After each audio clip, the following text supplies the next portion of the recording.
그 다음에 이제 한 가지는 가서 헌법 건드리지 말고 와라. NLL 문제 얘기죠. NLL 그거 건드리지 말고 와라. 이거는 북쪽에서 NLL 문제는 강력하게 제기하고 있는 문제이기 때문에 굉장히 어려운 문제입니다. 북쪽의 말을 안 들어주면 다른 일이 안 되게 돼 있죠. 그렇지 않습니까? 북쪽이 우리한테 요구한 게 뭐가 있습니까? 북쪽이 우리한테 요구한 것은요, 성지 참배하는 것 제한하지 마라.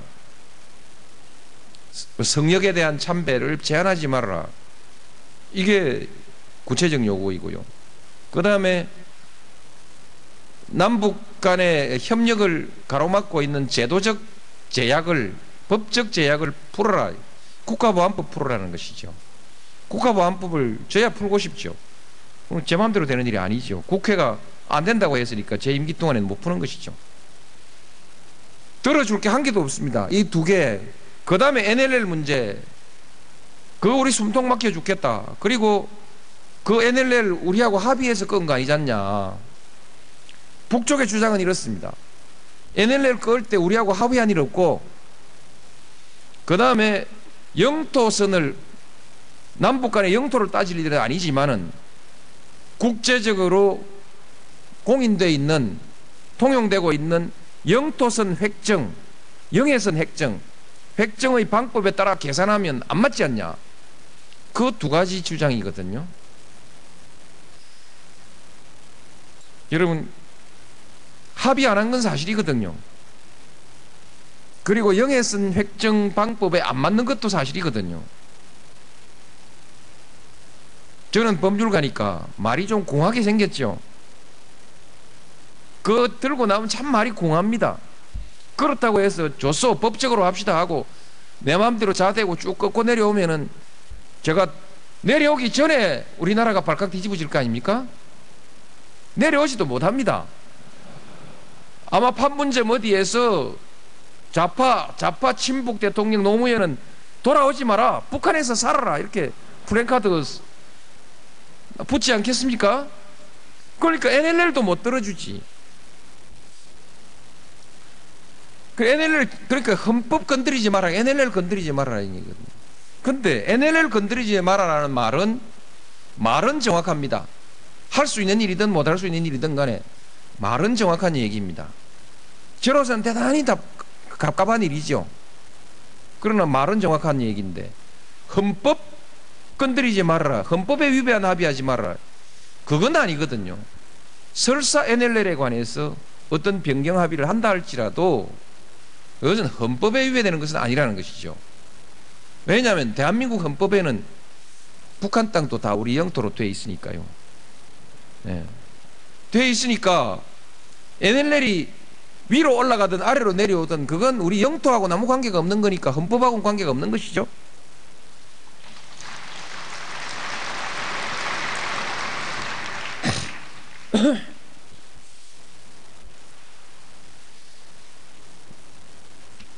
어떻든 NLL 안 건드리고 왔습니다.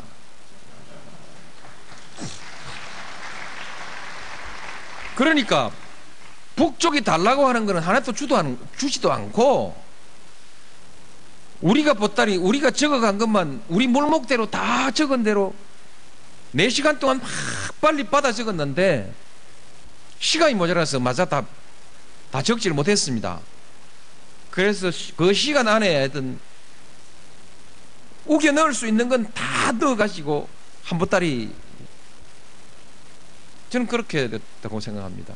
근데 지금까지 많은 정상회담을 하지만은 사전에 의제에 관해서 합의하고 또 결론에 대해서 합의가 이루어져 있는 경우, 말하자면 사전에 조율해서 실무적으로 합의가 다 이루어져 있지 않은 경우에 그 하루 만에, 하루짜리 회담에서 이 많은 가지수를 다 합의 봐버린 그런 아마 정상회담의 사례는 세계 역사상 없을 것입니다.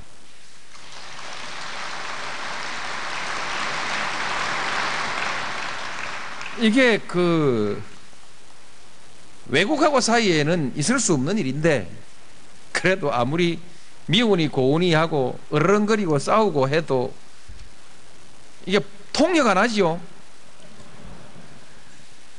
통역 안 하지요. 그냥 뭐 주거니 받거니 하니까 그게 말 잘 통하는 거지 뭐.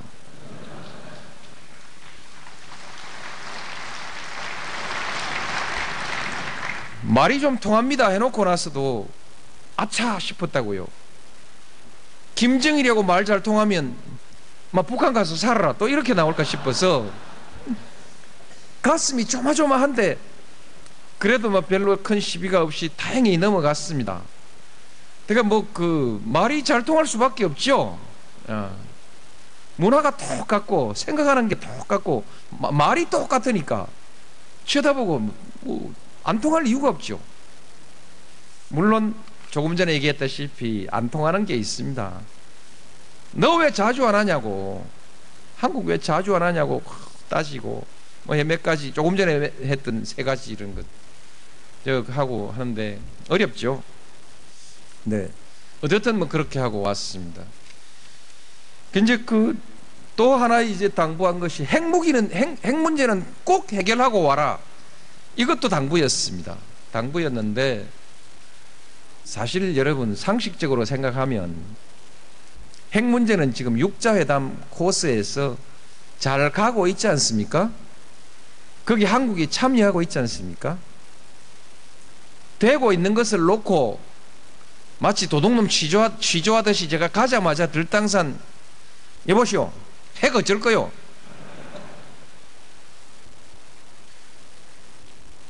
또 그렇게 따지면 그거 싸우러 가는 거지 그거는 협상하러 가는 것이 아니죠. 근데 가스 어떻든 그러나 뭐 그 한나라당이 핵 얘기 꼭 하고 오라니까 가서 안 할 수 있습니까? 그냥 왔다가는 또 무슨 매를 맞을지 모르는데, 근데 다행히 김정일 위원장이 딱 준비해놓고 기다립니다.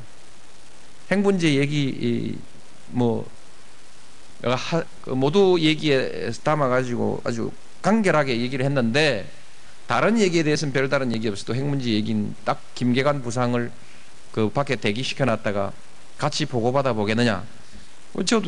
저도 들어보니 아직까지 그 보고 직접 못 받았으니까 들어보자고 그렇게 해서 오라고 얘기를 했었는데, 김계관 뭐 부상이 우리 보도에 본 대로 사실대로 얘기를 했고요. 여러분 전해드려야 될 뭐 여러분들한테 따로 전해드릴 만한 얘기는 이 두 가지 얘기를 했습니다. 하나는 두 분 정상회담 잘하시라고 우리가 많이 양보를 했습니다. 이렇게 얘기를 했습니다. 우리 정부가 정상회담과 육자회담이 상호 시너지 효과를 가질 수 있도록 선순환 구조가 될 수 있도록 하겠다 이렇게 말했습니다. 말해왔는데 김계관 부상이 그 자리에서 막 그 말로 체면을 좀 살려준 것이죠. 그러니까 정상회담 덕분에 육자회담이 좀 잘 됐다 이런 그 체면을 살려준 것이죠. 그렇게 대답했고, 하나는 우리는 핵 안 가집니다. 그 김일성 장군의 유훈입니다. 그걸 확인했습니다. 김정일 위원장이 그 자리에서 같은 말을 반복하지는 않았습니다만 옆에서 그렇게 듣고 가만히 있었으면 그 얘기가 그 얘기죠. 뭐 김정일 위원장께서 그 김계관 부상이 하신 말씀을 한 번 더 반복해 주시죠. 그렇게 하려니까 좀 그렇습니다. 근데 뭐 듣고 고개 끄덕이고 있으면 그게 확인 아니겠습니까? 그래서 그렇게 됐습니다.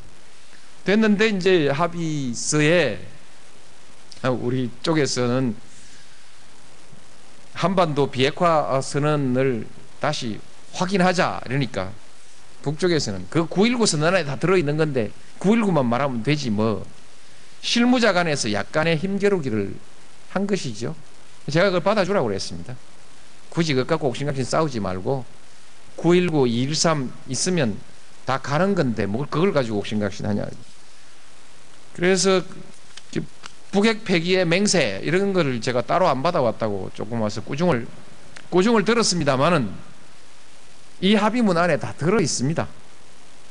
좋은 마음으로 보면 들어 있고 시비하고 싶은 마음으로 들여다보면은 안 든 것 같기도 하고 그럴지 모르겠습니다만 그건 걱정 안 해도 될 것이라고 생각합니다.